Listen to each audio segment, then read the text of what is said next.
أعوذ بالله السميع العليم من الشيطان الرجيم. بسم الله الرحمن الرحيم. إن الحمد لله نحمده ونشكره ونستغفره ونستهديه ونستعين به ونعوذ بالله من شرور أنفسنا ومن سيئات أعمالنا. من يهده الله فلا مضل له ومن يضلله فلا هادي له. أشهد أن لا إله إلا الله وحده لا شريك له وأشهد أن محمدا عبده ورسوله. والصلاة والسلام عليه وعلى آل بيته وأصحابه ومن صلى بصلاته وصام بصومه وقام بقيامه ونهج من منهجه ودعا بدعوته وسن بسنته وجاهد بجهاده بإحسان إلى يوم الدين. رب اشرح لي صدري ويسر لي أمري واحلل عقدة من لساني يفقهوا قولي. اللهم انفعنا بما علمتنا وعلمنا ما ينفعنا. اللهم زدنا علما. اللهم آمين. أما بعد. السلام عليكم ورحمة الله وبركاته. Alhamdulillah, semua alhamdulillah, semua alhamdulillah. Segala pujian, segala sanjungan, segala ketaatan dan kepatuhan hanya layak dan milik bagi Allah Subhanahu wa taala. Dan mari kita sama-sama menzahirkan kesyukuran kepada Allah Subhanahu wa taala atas limpahan nikmat, kurniaan, pemeliharaan dan anugerahnya yang terlalu amat banyak dan tak akan mungkin dapat dihitung jumlahnya. Setiap nikmat yang Allah beri pada kita adalah ujian untuk kita. Ashkuru am akfur, seperti mana yang disebut oleh Nabi Sulaiman. Okay? Dia kata sama ada ashkuru, sama ada aku bersyukur dengan nikmat tersebut, am akfur atau aku kufur. Jadi bila kita dapat satu nikmat, kita ingat nikmat itu juga adalah ujian. Ujian, test. Allah nak test kita, adakah kita bersyukur atau tidak bersyukur. Jadi alhamdulillah hari ini kita diberi nikmat dapat hadir meneruskan kelas kita ni, kelas menuntut atau belajar agama, belajar ilmu. Ini satu nikmat. Jadi bukannya masalah kita datang sekadar hadir 5.30 balik 6.30. Tapi ashkuru am akfur. Bagaimana nak kita bersyukur? Ya, dan apa yang katakan kita kufur? Bersyukur dengan ilmu yang Allah beri ialah kita beramal dengannya. Okay? Beramal dengan ilmu walaupun sikit. Kita tak banyak pun. 1 jam ni sebenarnya sikit sangat kita boleh belajar.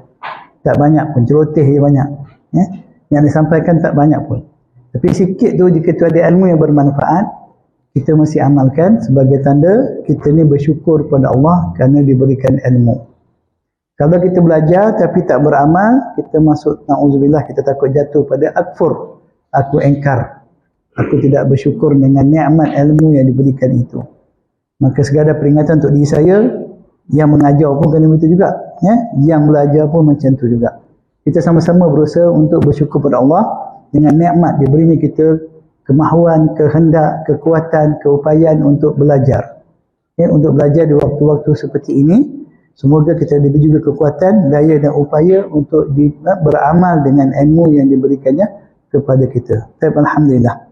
Kita berhenti pada minggu yang sebelum ini pada perkara yang kedua, sampai kepada kedua kan, muka 16. Betul? Muka surat 14. Oh, bukan 13. Oh, belum sampai situ lagi. Ayat mana tu? Daripada Uqbah bin Amir.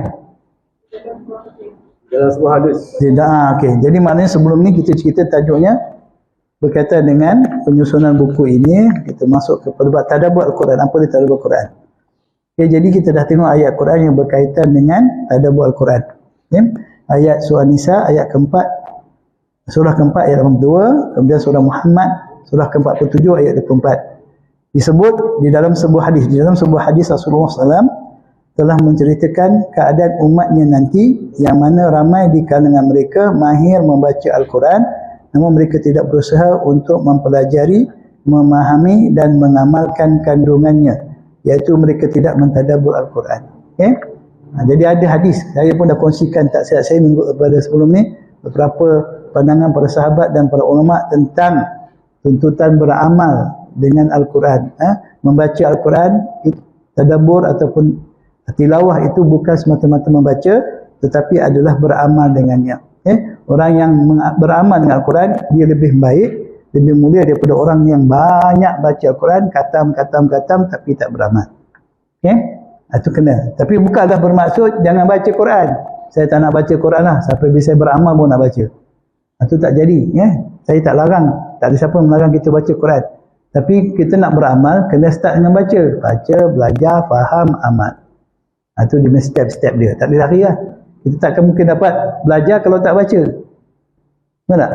Kita nak belajar. Korang kena baca dulu. Nah, sebab tu kita baca. Tujuan kita baca untuk belajar. Agar kita dapat faham dan beramal dengannya. Disebut daripada Uqbah bin Amir radhiyallahu anhu bahawa Rasulullah sallallahu alaihi wasallam bersabda, "Sayakhruju min ummati aqwamun yashrabuna al-Qur'ana kashurbihim al-laban." Akan keluar, kelak akan ada, akan keluar daripada umatku. Kita lah. Tak orang lain lah, jangan ingat orang lain. Jangan sebut ini Quraisy ni, ini cerita Quraisy jahiliyah ni. Okay? Nabi sebut sah ni sesuatu yang akan berlaku. Okay? Suatu yang akan berlaku. Itu penggunaan sah. Dia ada sah dengan saufa. Sayakhruju dengan saufa yakhruju dalam bahasa Arab. Saufa ta'lamun. Saufa ni dia lebih lama lagi. Sah ni dia akan datang tapi dalam seminggu 2 lagi.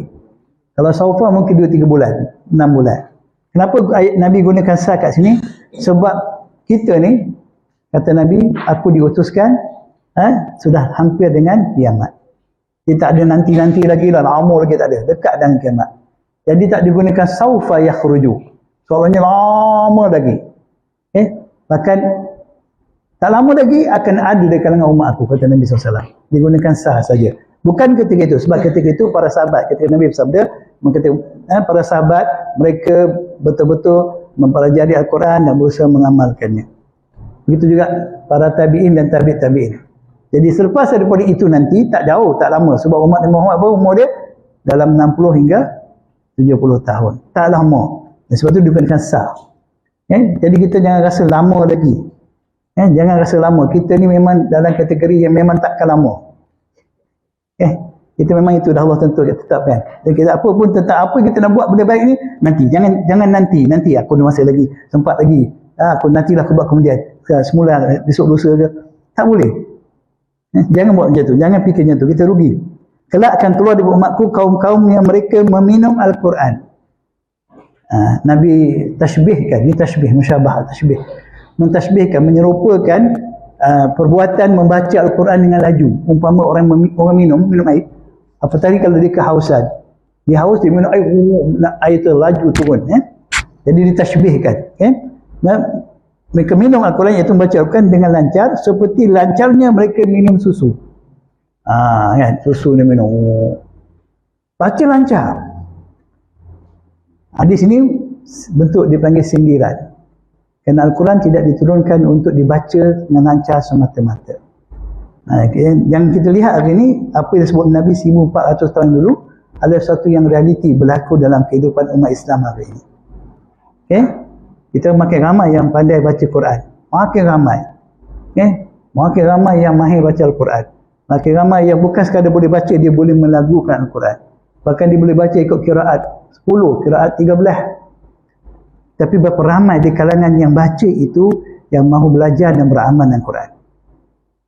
Itu persoalannya. Bukan satu benda yang Ustaz ni benda ni betul ke? Memang betul. Realiti. Dan jangan tengok orang lain lah. Tengok kita sendiri lah. Kita lah sebenarnya pun. Kita lah umat Muhammad SAW. Kita boleh baca Quran Alhamdulillah. Di kalangan umat yang ramai ni, masih ramai yang tak tahu baca Quran. Ramai yang tak tahu baca Quran. Dah tak ingat dah. Sebab dulu je belajar. Sekarang tak ada masa nak baca. Dan sekarang ni kaedah nak belajar Quran pun macam-macam. Cepat bukan susah. Kaedah cepat. Kaedah barqiyah, kilat.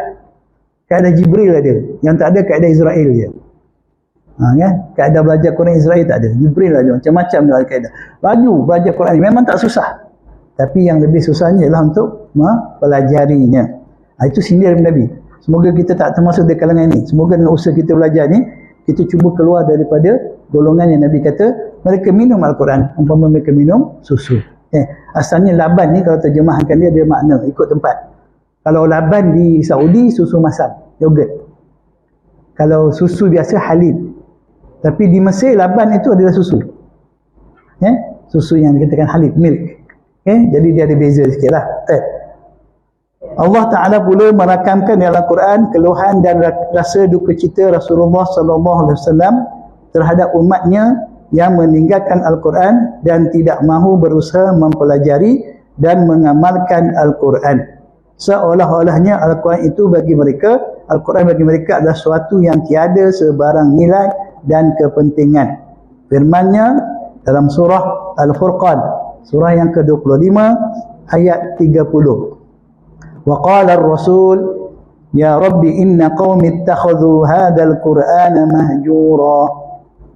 Nah, kalau dalam kitab tafsir dikatakan bahawa ini adalah aduan Nabi, keluhan Nabi pada Allah di hari akhirat nanti. Yang Allah rakamkan untuk kita hari ini lagi. Keluhan ini akan Nabi keluhkan kepada Allah Ta'ala tentang sikap umatnya, ya, yang akan menjadikan Al-Quran yang dia sampaikan kepada kita selama 23 tahun. Bukan sikit, dengan berbagai cabaran, ujian, susah payah. Dia terima Al-Quran kali pertama tu dia dah susah lah. Dia peluk oleh Jibril sampai sakit. Tidak ada jalan mudah. Nabi tak pernah dapat Al-Quran dan jalan mudah. Mungkin kita dah tahu macam mana wahyu itu turun. Wahyu itu turun.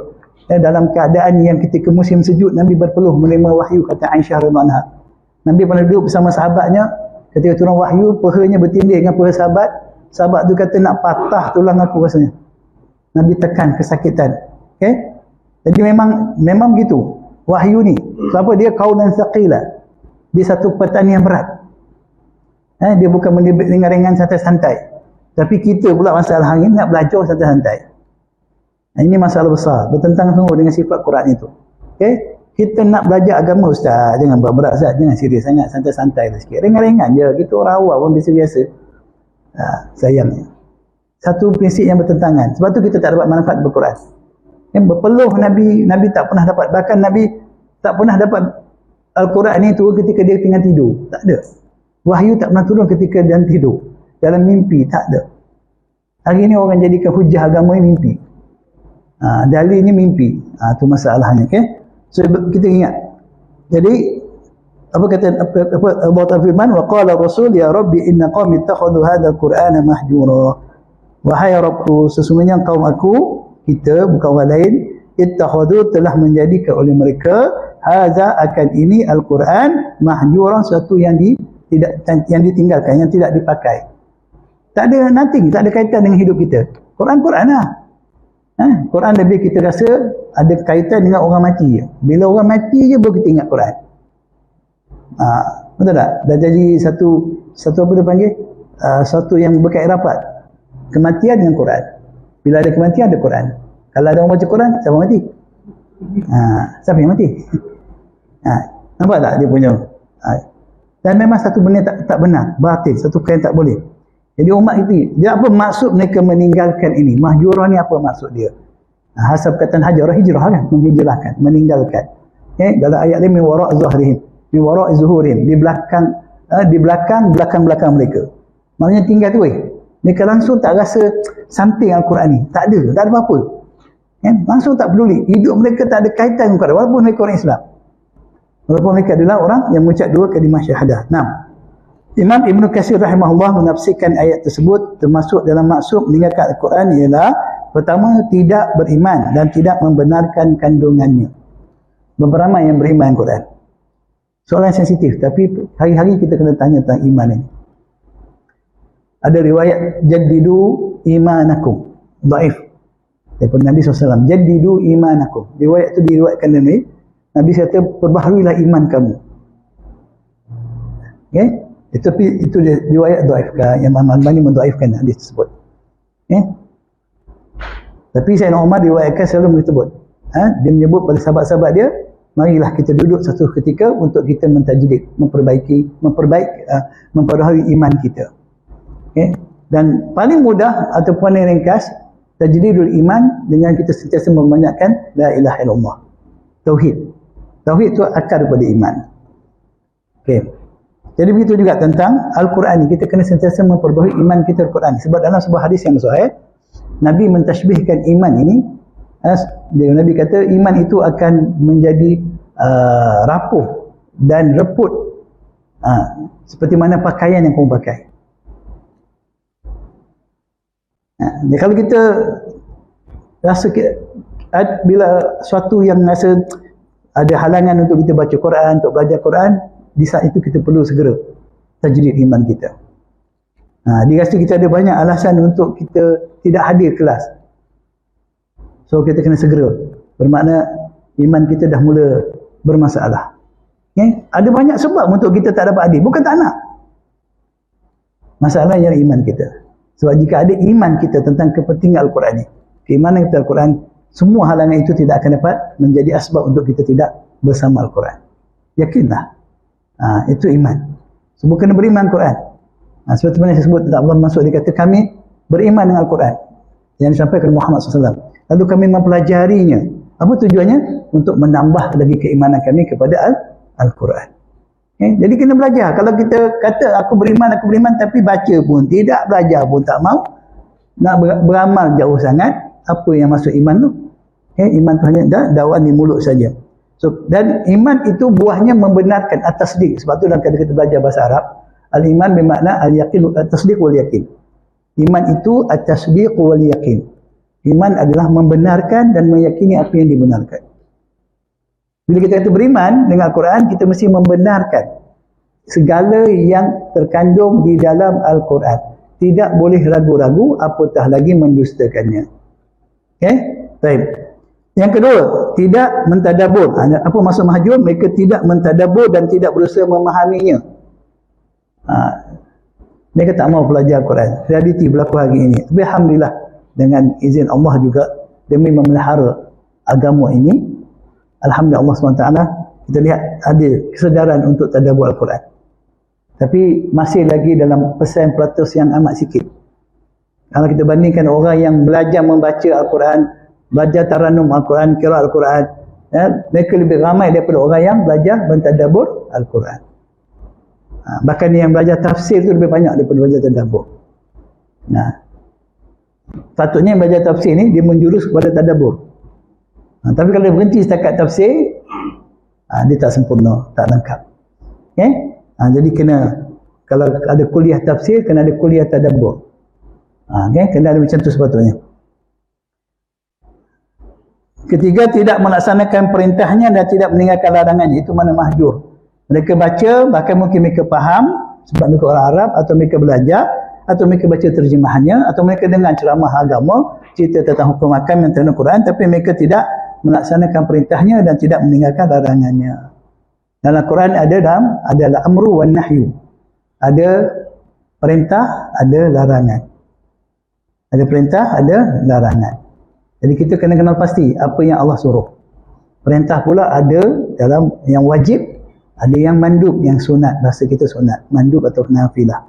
Okay? Ada pun yang haram, yang larang, ada yang haram, ada yang makruh. So kita kena pasti, wajib kita ketahui semua benda ni. Bila kita tahu benda tu wajib, apatah lagi kalau dia fardu ain, wajib yang fardu ain, maka kita tak boleh tinggalkan kecuali ada uzur yang dibenarkan oleh syarak. Okay? Kalau yang sunat, kita kena bersemangat melakukannya untuk menyempurnakan yang wajib tadi, takut ada kurang silapnya. Supaya kita jadi orang yang dikasihi Allah SWT. Okay? Kemudian yang kalau dah tahu benda tu haram, jelas haram, nasnya ada, maka kena tinggalkan. Kena tinggalkan. Kalau benda itu adalah suatu yang diistilahkan makruh, satu yang dilarang tapi tidak sampai larang itu satu yang keras dengan ancaman dosa yang besar, maka kita patutnya tinggal. Sebab meninggalkan yang makruh dapat pahala. Buat yang makruh rugi, tak dapat pahala. Walaupun tak ada apa-apa. Jadi kita kena faham. Konsep itu kita kena faham. Semua kita kena pasti. Orang kita ni bila disebut sunat, dia tak buat. Pasal dia kata, alah sunat je. Sedangkan sunat itu dapat pahala. Yang makruh patut dia tinggal, dia kata tak apa, dia makruh. Patutnya dia tinggal. Kalau dia tinggal, dia dapat pahala. Contoh yang biasalah, ini contoh, walaupun ada perbezaan di segi fiqah. Hukum wanita pergi kubur. Dalam mazhab Syafi'i kita makruh. Wanita ni makruh. Ada nasnya, dia larang perempuan. Walaupun ada ulama yang katakan nasnya bila dia pergi sana menimbulkan fitnah. Okay? Menangis, meraung, sebab tu Nabi larang. Okay? Tapi hukum dia kalau fiqh memang dia makruh. Jadinya kalau perempuan ni dia pergi ke kubur tu makruh, kalau dia tak pergi dia dapat pahala. Kalau dia pergi belum tentu dia dapat pahala, takut jadi fitnah. Sekarang memang macam kita tengok tiba-tiba je semua hitam dekat kubur tu. Ikut style siapa tu. Perempuan memang patutnya keluar rumah, sebaik-baik pakaian dia warnanya warna hitam. Tapi bukan waktu mati je. Dia mengkhususkan pakaian itu waktu mati, itu Nasara. Mengkhususkan pakaian warna hitam waktu kematian, itu Nasara, Kristian. Faham tak? Kita tak perasan kadang-kadang, tapi jadi pelik lah. Kenapa? Selendang hitam, pakai baju hitam. Kalau betul itu nak tutup aurat, bukan kata waktu kematian saja. Memang itu pakaian yang terbaik untuk wanita, warna yang gelap, warna yang tidak menarik, yang tidak striking apa sebagai istilahnya tu. Itu pakaian dia sepatutnya. Jadi kononnya yang mati itu keluarga terdekat dia pergi. Allah tak pergi pun benda ni makruh, bukan haram, tapi dia datang membuat fitnah kat situ. Okay? Jadi berhati-hati. Contoh, jangan pakai hitam semata untuk pergi kematian. Ya, saya nasihatlah, itu makruh. Kalau sunat contohnya, masuk masjid kaki kanan sunat kan. Alah, berapa ramai yang berdiri, alah sunat je Ustaz. Kena pula kata janggut ni sunat je. Berapa ramai yang cukur janggut. Padahal kalau dia simpan, dapat pahala. Kan? Dia kata jangan, alah cukur pun makruh lah, bukan haram. Nah, kalau kamu tak cukur, jimat duit, semua jimat. Jitu tu jadi kaya-kaya pasal kita duduk cukur janggut lah. Kan? Alah, cak buaya tu pisau cukur cak buaya. Kaya-kaya je billionaire kan, dengan sebab kita tak dapat pahala, kita tak nak pahala. Contoh, just nak motivate kita, jangan pandang remeh ruang untuk kita dapat pahala, sebab pahala telah mata wang yang kita nak bawa tu mati nanti. Kalau dengan kita tinggalkan makruh kita dapat pahala, dengan kita buat sunat dapat pahala, jangan kita lepaskan peluang tu. InsyaAllah. Baik, itu maksudnya lah. Jadi kena pastikan, belajarlah nak tahu. Kalau nak lebih detail tu kan, kena belajar lebih mendalam, tapi ini sekarang kita laluan saja. Kemudian cenderung kepada selain daripadanya, jadi minat kita kepada selain daripada Quran. Itu antara masuk mahjurah. Kita lebih habiskan masa, wang, tenaga, usia kita kepada sesuatu yang selain daripada Al-Quran atau berkaitan dengannya.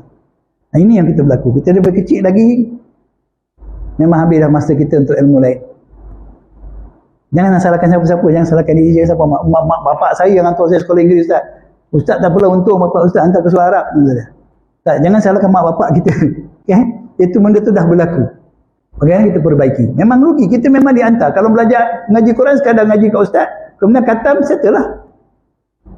Lepas tu kita disuruh belajar. Sekarang lagi kan, umur 3 tahun, 4 tahun dah hantar ke sekolah belajar matematik, bahasa Inggeris semua. Kat rumah lagi mama, papa semua. Bukan main kan, cakap orang putih je. Bukan salah, jangan marah. Tapi kecenderungan kita tu, dia panggil mailun, kita punya kecenderungan kita itu ke arah mana? Hasilnya kita fokus pada bahasa Inggeris, adakah kepada Quran atau tidak? Kalau kita fokus bahasa Inggeris anak-anak kita bercakap dan sebagainya, menyebabkan dia semakin dekat Quran, maka itu baik, bagus. Tapi kalau fokus nanti menjadikan dia golongan yang jauh daripada bahasa Arab, jauh daripada Quran, rugi. Amat rugi. Bukan salah masuk Inggeris, saya pun sekolah Inggeris juga, Matriculation School. Main MBS, Pobon Kelang. Tapi rugilah kalau kita kecenderungan kita kat situ. Dan kita dah lalui dah satu dunia kehidupan, habis masa, tenaga dan pencapaian hidup kita dengan ilmu yang bukan berkaitan dengan Al-Quran. Tapi Allah masih izinkan kita hidup dan masih lagi beri kita kemahuan untuk belajar Quran, maka ini tanda Allah masih sayang kepada kita, kerana dia bagi kita peluang dan dia bantu kita ke arah itu. Okay? Adapun yang lepas, kita minta ampun kepada Allah. Yang akan datang ini, kita dan generasi kita yang akan datang. Kita mohon kepada Allah, Allah beri petunjuk. Jangan kita lari daripada kecenderungan kita kepada selain daripada Al-Quran. Dan jangan tidak bermaksud belajar Quran ni kena tinggal ilmu yang berkaitan kehidupan kita. Tak ada kaitan, dia tidak sebut gitu. Tapi bila fokus kita lebih kepada ilmu selain daripada Quran, seperti yang kita berlaku pada kita. Kita mahir dengan ilmu kita masing-masing, kita kepakaran masing-masing. Orang Melayu kita boleh cerita tentang angkasa, tentang peralatan angkasa, mereka hebat. Bahkan mereka mengeluar barang-barang yang hebat-hebat. Orang Melayu ni dahsyat.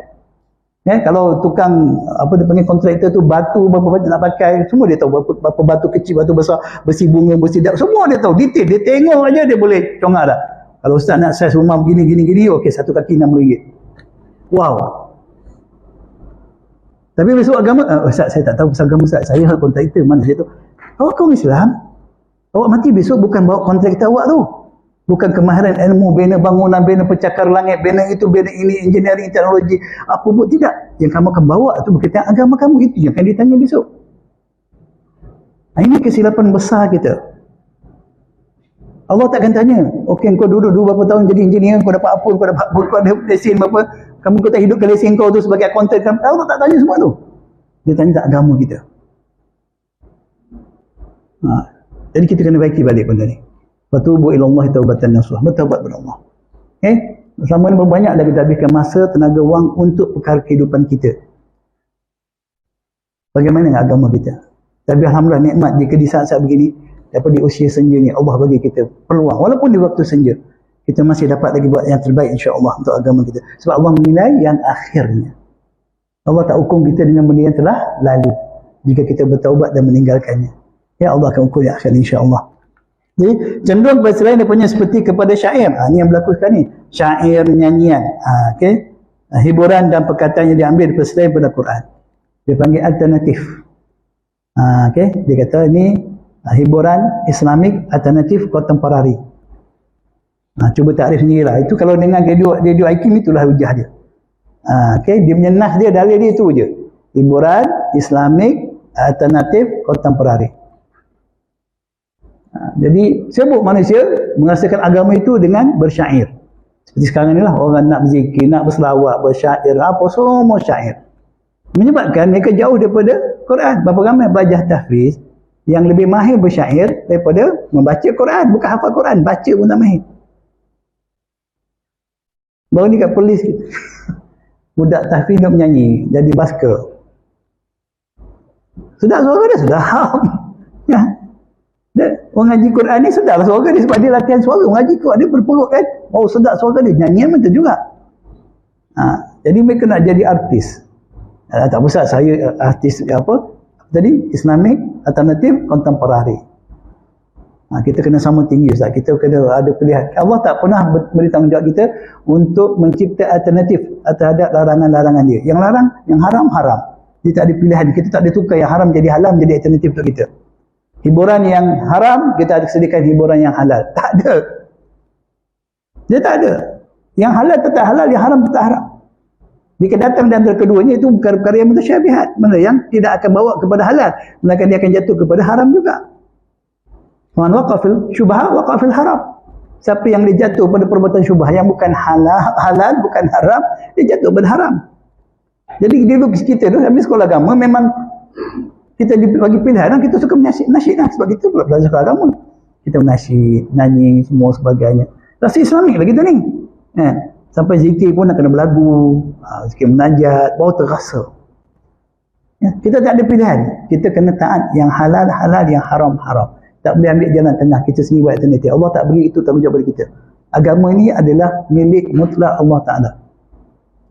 Agama ni. Kita tak boleh pula pandai-pandai kita nak buat satu alternatif untuk kesesuaian dengan kebudayaan kita dalam apa bentuk sekalipun. So tidak ada besok nak buat ini filem Islamik Ustaz, macam mana nak buat filem Islamik? Cuba bagi contoh kat saya.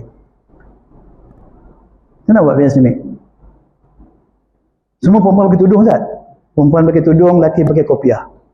Perempuan tu mahram ke? Yang berlakon pakai tudung tu, pakai jubah contoh, jadi dia mahram ke? Dia bergaul berlakon jadi suami isteri ke, jadi anak tu mahram ke? Kalau mahram dia pun tayang kat orang semua tengok isteri aku tu sampai seburuk. Islam benarkan? Adakah Islam benarkan kita berpegang isteri kita jalan, bawa orang tunjuk-tunjuk kat orang boleh? Bila tengok wayang kita tengok, dia pegang isteri dia. Kalau pun suami isteri, boleh kita boleh? Kalau semua lelaki berlakon, perempuan tak nak tengok. Lelaki berlakon, lelaki tak mau tengok, perempuan yang tengok. Boleh ke perempuan tengok lelaki orang? Kalau semua perempuan yang tengok, lelaki yang tengok, perempuan tak nak tengok. Boleh ke ada filem Islam? Tapi sekarang ke arah tu. Kita tipu Allah Ta'ala. Kita tipu. Ya? Ada kena ada muzik. Filem tak ada muzik. Siapa nak bagi filem tak ada muzik? Nak tengok filem tak ada muzik. Muzik tu hukumnya haram. So macam mana kita sekarang ni begitu tega berani kata-kata kita nak buat filem Islamik. Semua pelakon pelajar-pelajar tahfiz. Pakai Quran, pakai hadis. Tajuk pun munafik. Wow. Syurga, neraka. Tajuk pun Islam. Mula-mula semua dah tulis dah.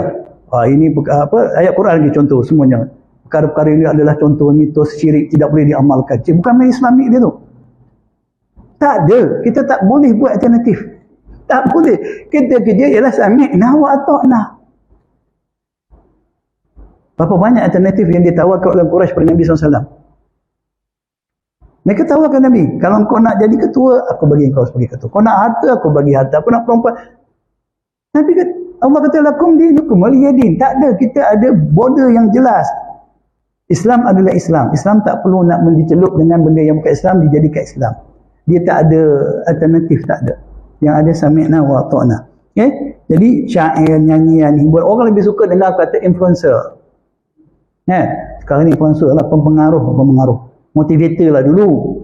Kan tak pakai motivator dah, influencer. Kan? Dulu dia panggil motivator, macam-macam lah. Jadi bila motivator cakap ni, walaupun gajah terbang pun mereka terima. Ya, benda yang tak logik pun, yang tak logik mereka terima. Sebab dia dipengaruhi. Memang, kata-kata manusia ni, Nabi kata, kata-kata tu seperti sihir. Ada sebahagian daripada perkataan manusia itu ada seperti sihir. Dia boleh memukau kita. Kadang orang tu dia cerita pasal Islamik sikit pula tu, kita perlu jadi kaya jutawan supaya kita dapat pergi haji, bawa mak bapak kita pergi haji. Kalau kita miskin, kita tak buat begitu. Masuk ke benda macam tu, semangat dengar. Padahal yang dia buat tu bisnes yang kadang tak bisnes pun, jual idea je. Al-Quran sebaik-baik perkataan daripada yang maha benar, yang maha kaya. Kita rasa tak ada, is nothing. Tapi dengar apa nama dia, Bill Gates yang Cina tu mana dia, Alibaba tu apa nama dia, Jack Ma. Tak cukup dengar, beli buku lagi, tengok CD dia lagi. Allah, kita sanggup. Kita ada keyakinan bahawa itu sumber kejayaan kita. Sedangkan kita orang Islam patut letak Al-Quran ni lah sumber kejayaan kita. Iman kita pada Al-Quran. Bila kita yakin satu, walaupun kena bayar puluh ribu. Saya masih kerja kat Puncak Niaga dulu, ada seorang apa dan dia panggil, bayar 100 ribu. Cakap 1 jam setengah. Bukan senang nak dapat dia tu. Bila dapat bawa masuk kat Puncak Niaga tu, wah, semua orang seronok datang. Lepas tu tak ada apa pun, habis kelas dia habis. Yang dia cakap benda sama orang lain cakap dia. Dia tak akan cakap benda lain. Tapi bayar ratusan ribu. Apa nama dia? Allahu Akbar. Jadi itu ceritalah. Cerita manusia. Jadi ini kata Imam Ibn Katsir sejak dulu lagi. Kita akan jauh Al-Quran dengan sebab kita cenderung pada selain daripada itu. Baik. Di dalam firman-Nya yang lain, Allah Ta'ala menerangkan perbezaan sikap orang-orang yang beriman dan orang-orang yang kufur terhadap Al-Quran. Alladzina atainahumul kitaba yatlunahu haqqa tilawatih. Surah 15 kan? Alladzina atainahumul kitaba yatlunahu haqqa tilawatih ulaika yu'minuna bih. Ini bahagian orang beriman. Wa may yakfur bihi fa ulaika humul khasirun. Ini bahagian orang yang tak beriman. Okay? So, kalau kita Al-Quran ni dia ada satu ayat tu kita boleh ambil beberapa bahagian. Yang punya maksud, yang sering cara uslub Al-Quran ni dia akan bawa benda yang kontradik. Dalam satu ayat atau ayat ini pada ayat seterusnya atau surah ni surah seterusnya. Ada benda kontradik. Allah sebut orang beriman, orang yang kafir. Allah sebut syurga, neraka. Jadi ada dia punya ayat-ayat seperti itu. Uslub yang begitu menarik sebenarnya. Uslubnya apa? Gaya yang begitu menarik. Bila kita faham, kita akan lihat betapa indahnya. Tidak ada bahasa yang seindah bahasa Al-Quran. Ya, insyaAllah. Jadi di sini Allah sebut alladzina atainahumul kitabah. Alladzina orang-orang yang atainahum telah kami berikan akan mereka. Atainah fi'il madhi. Okay? Akan mereka al-kitabah akan sebuah kitab, itu Al-Quran. Okay? Al-kitab. Yatlunahu. Nanti kita tengok apa makna itu. Kita terjemah dulu. Mereka terjemahan biasa mereka membacanya. Okay? Sama dengan yaqra'unahu. Terjemahan kita biasa yaqra'un. Qara'a iqra' tu baca kan. Jadi yatluna dari segi bahasa biasa Arab bermakna yaqra'una, mereka membacanya. Lepas tu terjemahan biasa dia akan beritahu membacanya. Kalau buka buku terjemahan dia kata membaca. Okay? Haqqa tilawati, dengan sebenar-benar bacaan. So ada cara bacaan Quran yang tak benar. Dengan dia tidak baca dengan makhrajnya dan sebagainya, kesalahan sebagainya. Atau tujuan dia membaca itu bukan tujuannya untuk sebagai ibadah. kepada Allah, ta'abudi. Dia ada tujuan-tujuan yang lain. Itu pun termasuk nanti. Okay? Dalam maksud ni. Orang ini baca Al-Quran sebagai jampi. Sebagai jampi semata-mata. Bukan sebagai untuk dia mengambil beribadah pada Allah untuk mendapat tahu hukum makam. Dia tanya, Ustaz, saya sakit macam ni, ada apa-apa ayat? Ayat power sikit. Dia akan cari ayat power. So dia baca Quran tak mau, tapi dia cari ayat yang power. Ustaz, pilihlah mana-mana ayat yang saya boleh amal. Itu maknanya ayat yang kata maksud yatluna haqqa tilawati, mereka mempelajarinya dengan sebenar-benar pelajaran. Jadi ada orang yang belajar Quran bukan dengan tujuan yang sebenarnya. Jangan terpedaya kan. Orang belajar ayat, cari ayat untuk sakit darah tinggi, kecil manis, sakit mata, sakit lutut, sakit belakang. Nabi tak pernah ajar macam tu Al-Quran. Tapi hari ini orang boleh gunakan Al-Quran dengan tujuan yang lain daripada itu. Nak tarik duit, memanggil rezeki dari langit dengan amalan-amalan ayat tertentu. Dan pula tu kalau lebih power lagi dapat ijazah pula. Diijazahkan bacaan untuk ambil amalan ini. Orang berlumba-lumba untuk perkara macam tu. Berlumba-lumba. Ini termasuk dia dipanggil dalam kaedah tafsir, dipanggil mafhum mukhalafah. Pemahaman yang berbeza. Segi sebalik daripada yang zahir. Yang zahirnya, orang yang Allah sebut ni, orang yang Allah yang puji, orang yang mempelajari Al-Quran dengan sebenar-benar pelajaran. Tapi mereka yang mempelajari Al-Quran dengan tujuan yang tidak sebenar, seperti mana yang dikenakan Allah, itu dah masuk golongan orang yang yakfur bihi. Ulaika alladhina yu'minuna bihi. Tapi siapa yang belajar Al-Quran dengan sebenar-benar pelajaran, maka dialah orang-orang yang beriman dengannya. Okey? Wa man yakfur bihi, siapa yang engkar dengannya, iaitu tidak pelajari Al-Quran dengan sebenar-benar pelajaran, bukan dengan tujuan yang betul, yang benar. Fa ulaika humul khasirun, maka mereka itulah orang-orang yang rugi. Boleh faham tak? Siapa yang orang yang Allah puji, yang beruntung, orang yang belajar Al-Quran dengan sebenar-benar pelajaran. Tujuan dia belajar Quran untuk memahami perintah Allah, yang wajib dia buat, yang larang, yang disuruh dia buat, yang dilarang ditinggalkan.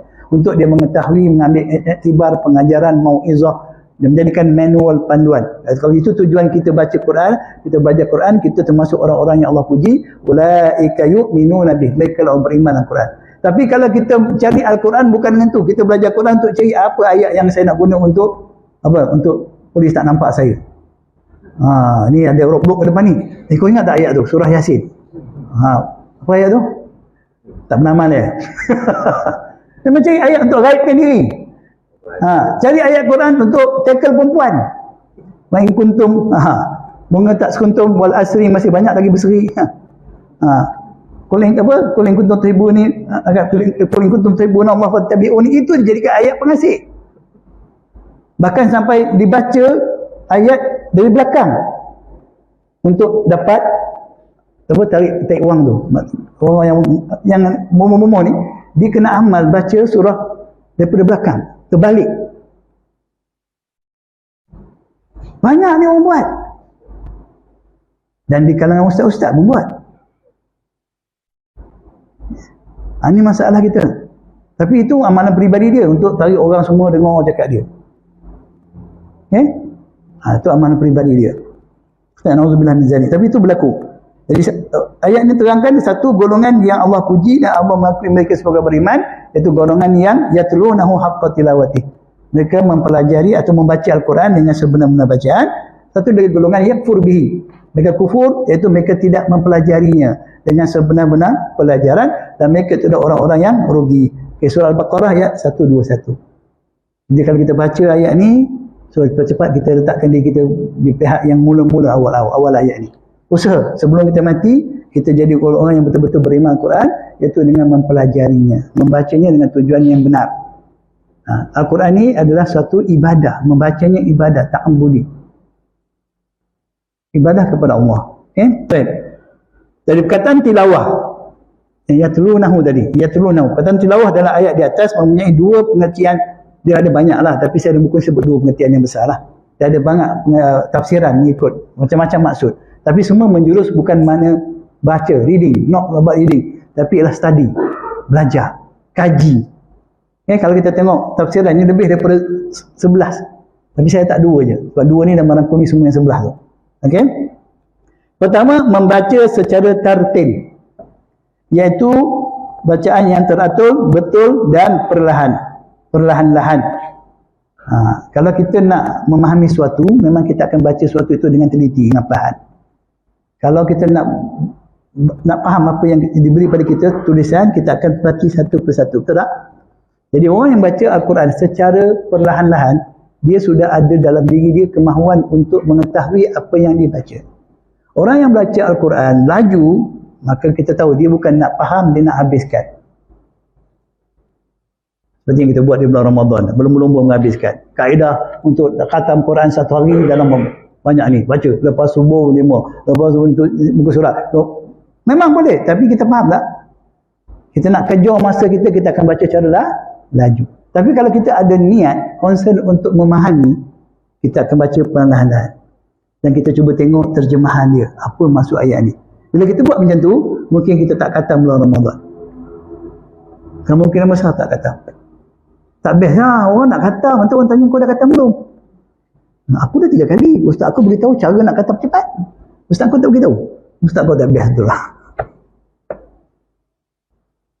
Ini masalah kita hari ni. Kita concern dengan orang, apa orang anggap kita nanti. Padahal Allah tak suruh kita macam tu. Allah suruh kata yatlunahu haqqa tilawati, kita baca dengan teratur. Nabi pernah ditegur oleh Allah SWT. Nabi ni seorang ummi kan, kita tahu kan, dia tak tahu baca. Jadi dibimbang, dia tak sempat nak menghafal dan mengikuti apa yang disampaikan oleh Jibril kepada dia. Jadi bila Jibril baca je dia ikut. Maka Allah kata la tuharrik bihi lisanaka lita'jala bih. Jangan kau gerak-gerakkan lidah kau wahai Muhammad nak ikut apa yang diajar oleh Jibril kerana kau nak cepat. Takut kau terlepas. Inna alaina jam'ahu wa qur'ana. Sesungguhnya ke atas kami untuk menghimpunkan ayat-ayat yang diajar Jibril dalam hati kamu. Dan kami akan mengajar kamu bacaannya. Fa iza qara'nahu fattabi' qur'ana. Bila kami dah baca tu, Jibril dah baca, maka kau ikut bacaannya. Jangan tergesa-gesa. Jangan nak cepat. Dia tak ada fast. Dia tak ada express. Ustaz ada cara paling cepat tak nak faham Al-Quran. Yang itu kita nak. Ustaz berapa bulan boleh habis buku ni Ustaz? Takkan 3 tahun Ustaz. Boring lah belajar 3 tahun. Yang buku Ustaz saja. Kita nak juga, Ustaz boleh janji Ustaz, belajar bahasa Arab, bahasa Quran dengan saya berapa? 3 bulan. Wah, okey, 3. Ustaz ni bagus. Dia ada fast track, dia ada kaedah cepat. Dalam Islam tak ada kaedah cepat. Tapi itu yang kita cenderung. Kita nak cara paling mudah, paling cepat. Sebab tu orang dulu belajar dan kita belajar tak sama. Orang dulu belajar untuk ilmu, mereka belajar lama. Orang kita sekarang belajar untuk sijil, maka nak cepat. Sebab bila nak, kalau dulu kan kita buat BA pun 4 tahun, sekarang 2 tahun. Makin cepat lagi cepat. Boleh gabung lagi master dengan PhD. Twin. Cepat. Orang dulu umur 50-40 baru dapat master. Ini umur 27 tahun dah PhD.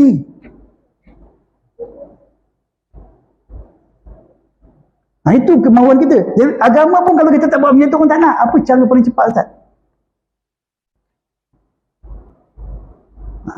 Minta maaf kan, ini kerosakan kita. Ini penyakit yang kita tak rawat.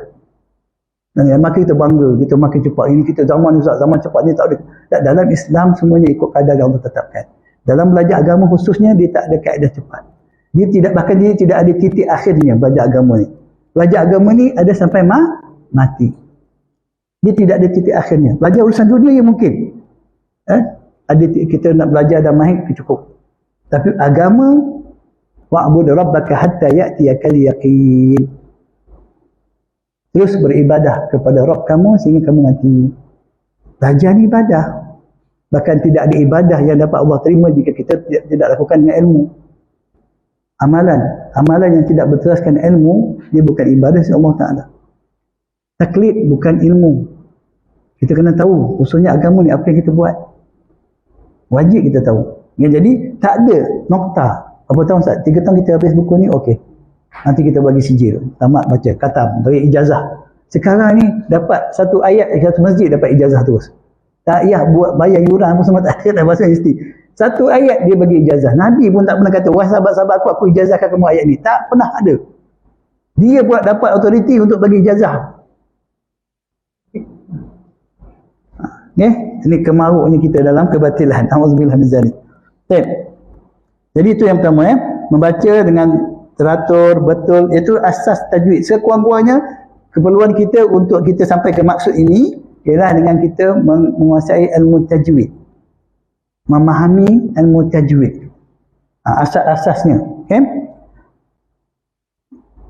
Sebagaimana telah difirmankan Allah Ta'ala kepada Rasulnya melalui firmannya, kadzalika linutsabbita bihi fuadak warattalnahu tartila. Demikianlah supaya kami perkuatkan hati kamu dengannya.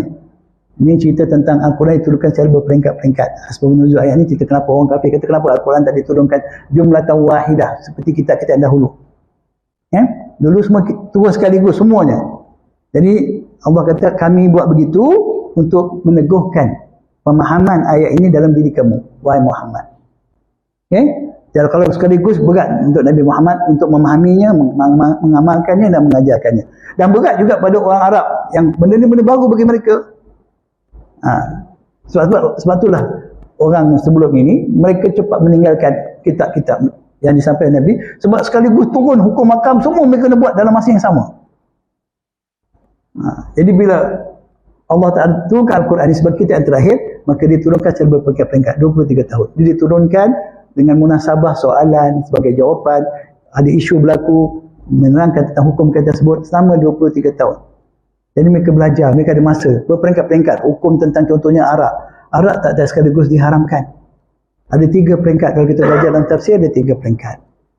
Jadi dia tadarruj, dia munajjaman, dia turunkan secara berperingkat-peringkat sesuai dengan kita ni umat yang terakhir ni, umat yang lemah ni. Umat yang lemah tapi yang degil, sama seperti umat dulu. Umat dulu dia kuat, dia gagah, umur panjang semua tapi degil. Kita lemah masih degil juga. Itu masalah kita. Okay? Faham tak? Sebab tu Al-Quran. Jadi Allah kata warattalnahu tartilah, dan kami membacanya secara tertib. Kami ajar Jibril, dia ajar Muhammad cara perlahan-lahan, satu-satu. Nabi Muhammad dia tadarus bukan macam kita yang baca permulaan tu, dia belajar, dia tertib. Tadarus ni daripada kata belajar. Darasa yadrusu. Sebab tu datang madrasah. Pendengar madrasah. Madrasah tempat belajar. Darasa yadrusu, tadarus, dia Nabi sentiasa belajar tentang Al-Quran ini. Bacaannya, apa hukum hakam dalamnya, dan dia belajar. Dan di bulan Ramadan dia tadarus dengan Nabi dengan Jibril sebanyak 2 kali. Dia ulang balik ayat yang telah dia disampaikan. Dia ulang. Kita dah baca dah lah. Dia ulang balik sehingga dia dapat faham dan dapat sampaikan yang paling benar, yang paling betul. Dia kena belajar lagi. 6. Dan wa an atlul qur'ana, ayat ni, dan supaya aku membaca Al-Quran itu secara perlahan dan kepada manusia. Aku pula Nabi pula, dia kata aku diperintahkan untuk menyampaikan, membaca Al-Quran ini kepada manusia secara tilawah, itu secara perlahan-lahan. Tujuannya apa? Supaya orang faham.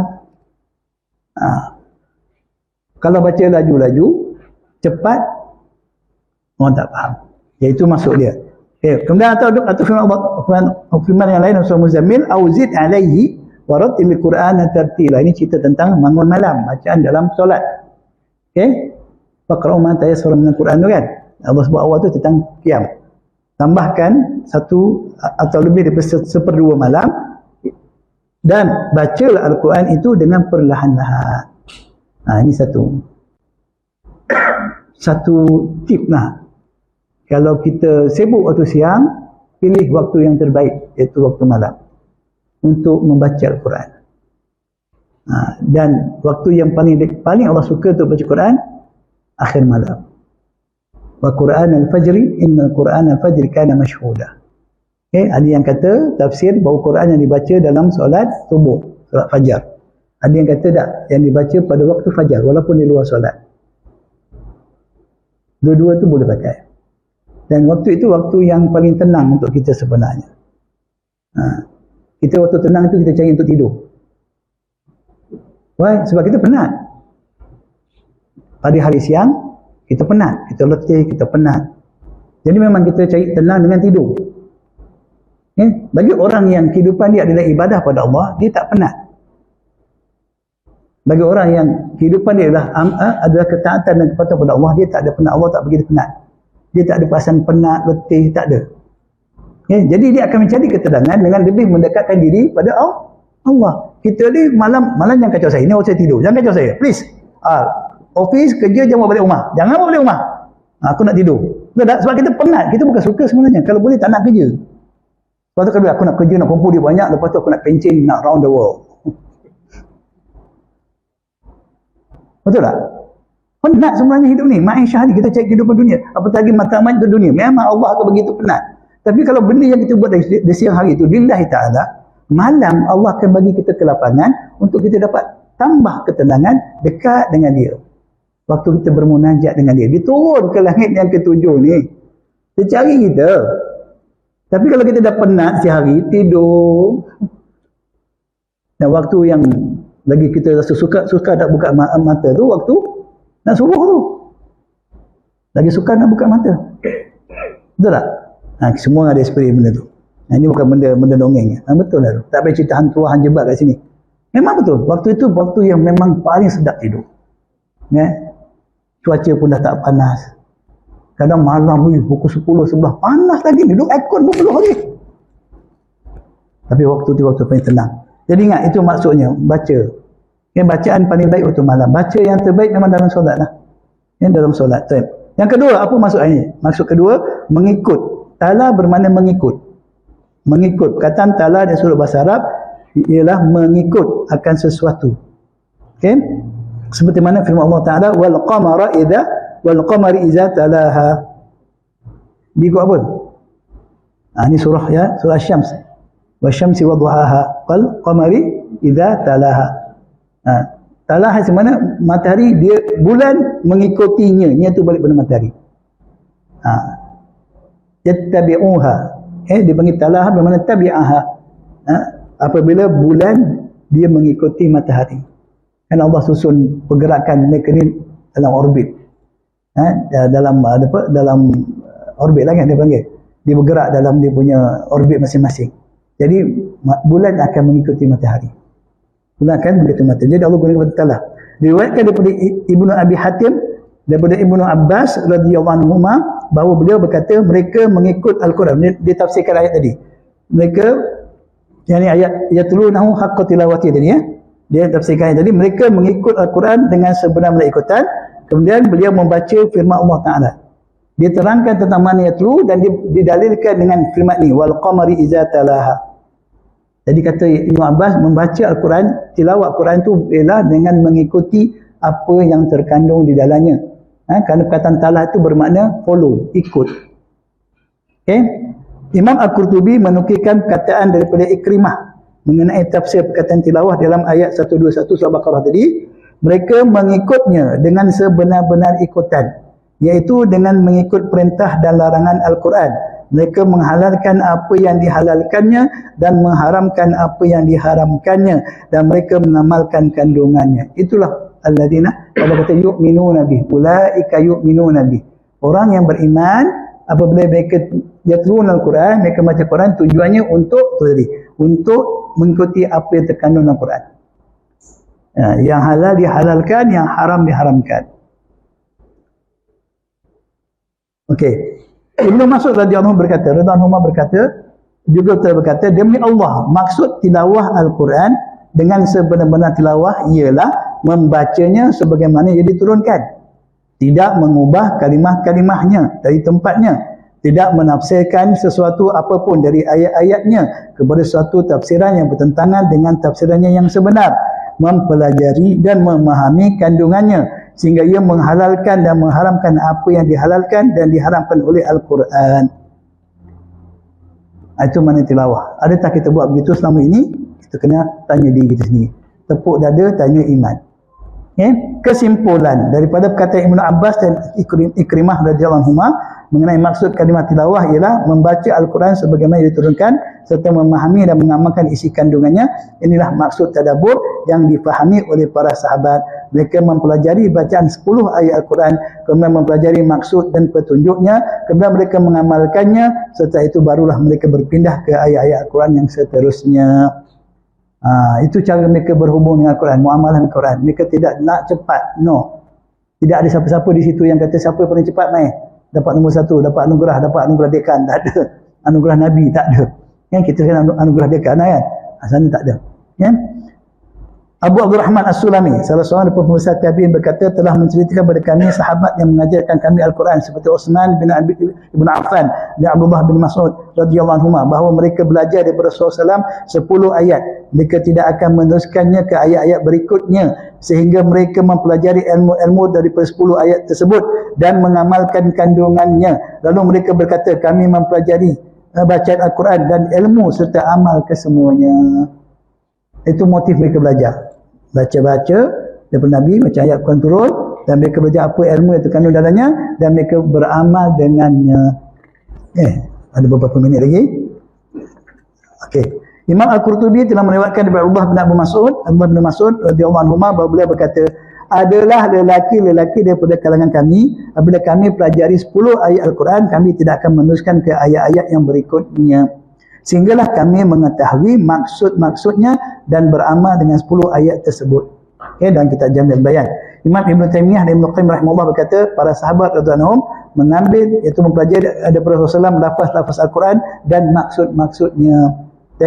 Rasulullah SAW sentiasa menyeru para sahabatnya agar mempelajari ayat-ayat Quran dan menghayati segala isi kandungannya, sehingga mereka yang mempelajari Al-Quran dan mengajarkannya dianggap sebagai sebaik-baik orang yang beriman. Imam Ibn Katsir menyebutkan bahawa Ad-Dhahhak berkata mengenai firman Allah Ta'ala, walakin kunu rabbaniyina bima kuntum tu'allimuna al-kitaba wa bima kuntum tadrusun. Akan tetapi hendaklah kamu menjadi orang-orang rabbani. Terjemahan panjang, nanti kita tengok dalam tafsir surah Al-Fatihah makna Rabb. Bila kita rabbani, kita bukan Tuhan, tapi yang taat dan tunduk kepada Rabb yang mencipta kita. Rabbani. Kalau kita kata, contoh saya kata saya Bushrawi, apa nama Bushrawi? Saya ikut segala Bushra cakap macam mana, dasar saya buat. Bila saya kata anak Rabbani, maknanya saya bukan Tuhan, bukan saya Rabb, tapi saya ikut kehendak Rabb saya. Saya patuh dia, saya jaga semuanya. Itu maksudnya kan. Kerana kamu selalu mengajarkan Al-Quran. Rabbani ini sifat orang yang Rabbani, orang yang tak berallah, mereka selalu mengajarkan Al-Quran dan disebabkan kamu tetap mempelajarinya. So walaupun dah belajar, masih tetap kena mempelajarinya. Walaupun kita boleh mengajar dah, dia tidak ada, tak ada siapa pun yang nak mengajar Quran ni kata, oh aku dah, semua ilmu Quran aku dah ada, bukan aku nak jadi guru. Tak ada. Quran ini ilmunya terlalu banyak dan dia tidak akan habis. Dia tidak ada tempoh had maksimum atau minimum, dia tidak ada titik nokta akhir. Belajar sampai mati. Walaupun kita sampai tak, kita boleh mengajar dah, tapi tetap kena belajar. Memang setiap hari kita akan jumpa yang baru dalam Quran ni. Memang dah tulis, dah siap tulis, tiba-tiba kena ubah balik. Pasal ada benda baru dapat.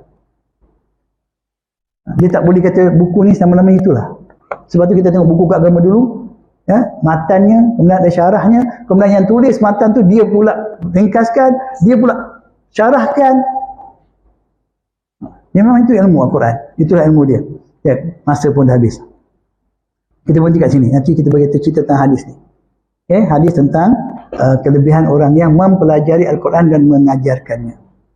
Jadi saya minta sangat kita ni, kita tolong kecenderungan hati kita ni, kita kena didik sekarang ni. Sebab kita ni berada di usia senja. Waktu ni kita habis belajar pun senja kat ni. Kita waktu senja ni, memang dengan kata orang tu memang patut kita rasa. Kita kena qada balik segala kesilapan kita. Nak kata salah tidaklah, kesilapan, kekurangan kita yang sepatutnya dulu kita habiskan masa ni untuk bersama Al-Quran, sehingga kita jadi Rabbani.